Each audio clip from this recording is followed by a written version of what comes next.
Hey, everybody, just popping in to say hello. I'm at work. Yesterday, I had a marathon day. I worked over 12 hours. And when I finally got home, I was pretty tired. I'm still not completely recovered from my convalescence, I don't believe. I just really get taxed. And I came home and I had to rest. And I just didn't have enough time to go and do some work to put together some material for a program, that I would film for this morning.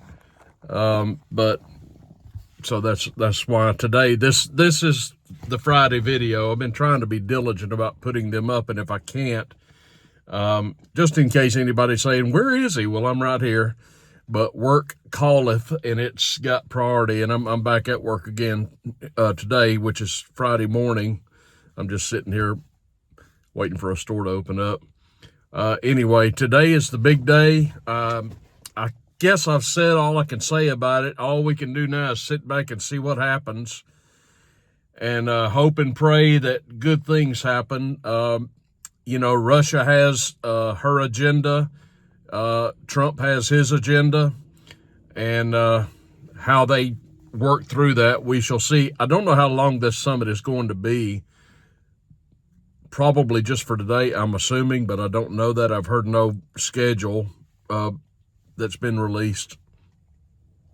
So I don't know, but I was thinking, no matter what happens, this is something we would have never seen during the 4 wretched years of the Biden presidency. The illegitimate, invalid, illegal, unjustified, unconstitutional Biden presidency, where he assumed office having not been voted in by the people. We know that for a fact, and if you don't believe that, just ask Tulsi Gabbard. But anyway, we're going to see what happens today. I am cautiously optimistic. I am hopeful. It's just good they're talking. Again, you wouldn't have seen that during the Biden reign of terror prior to Trump taking office. So I'm hoping and praying for good things. I had a revelation. I got about 5 minutes to kill here. I had a revelation the other day. I was sitting around mulling the prospect of the influence of the neocons over any president, really. Now, of course, most presidents in recent history are completely aligned with the neocons. The Bushes certainly were.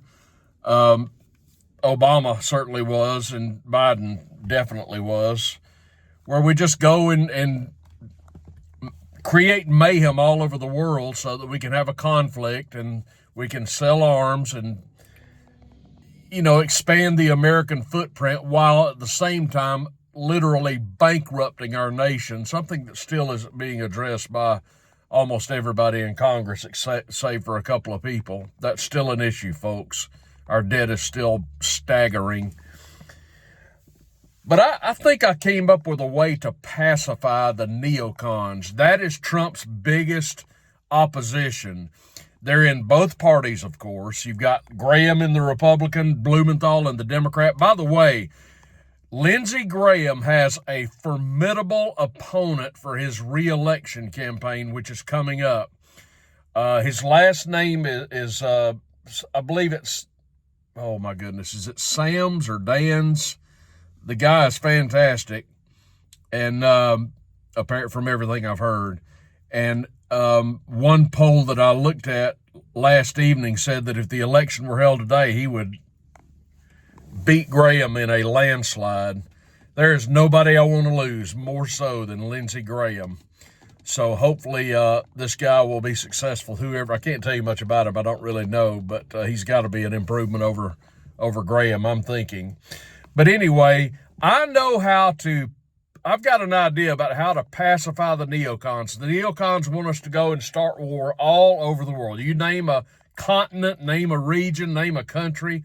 They just want us to be at perpetual war. As we all know by this point, the good thing is they've pretty much been exposed as being who they are. And I think that this younger generation of Americans that are coming up are wise to them, but they still have such a death grip on Washington, D.C. They're in the bureaucracy, they're in the ruling class, they're in the political class, they're everywhere. They're like cockroaches. Their tentacles are all throughout government. They have tremendous influence on any president, including Trump, as we've seen. But I've got an idea of how we could deal with the neocons. Now, this isn't a great idea. It's not a perfect idea, but it's an idea. And at least it makes more sense than any other military exercise we've engaged in the last, 30 years, at least 40 maybe. And this might pacify the neocons. It's not Iran, it's not Iraq, it's not Vietnam, it's not Libya, it's not Russia, it's not Ukraine. Why don't we rekindle interest in retaking Cuba? I mean, if any of them make sense, it would be Cuba, right? I mean, it's just a stone's throw from Key West. You remember when Kennedy came into office, the big deal was it had not been long since Castro, the revolution with Che Guevara, and Castro came to power. He had not been in power that long until we tried to, topple his government and reinstitute an American-friendly government in Cuba. I'm not saying this is constitutional. I'm not even saying it's right, but I am saying if we're going to do this anywhere, there's nowhere it makes more sense for us to go and have our war games than in Cuba.